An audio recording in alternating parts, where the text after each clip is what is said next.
రేవంత్ పాలనపై ప్రజలు విసిగిపోయారంటున్నారు హరీష్ రావు. ఎంత స్పీడ్గా కాంగ్రెస్ పార్టీ గెలిచిందో అంతే స్పీడ్గా గ్రాఫ్ పడిపోతోందని విమర్శించారు.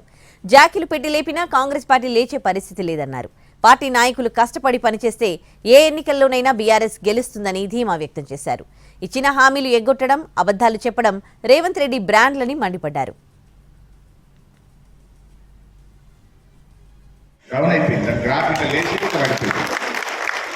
ఇక అది జనం అయిపోయింది. ఎప్పుడు ఎలక్షన్ వస్తుందా, ఎప్పుడు వీని పీడ మీద తెచ్చుకుందామనే కాడికి వచ్చింది. రేవంత్ రెడ్డి బ్రాండ్ ఎన్నికల్లో ఇచ్చిన హామీలు ఎగ్గొట్టుడు.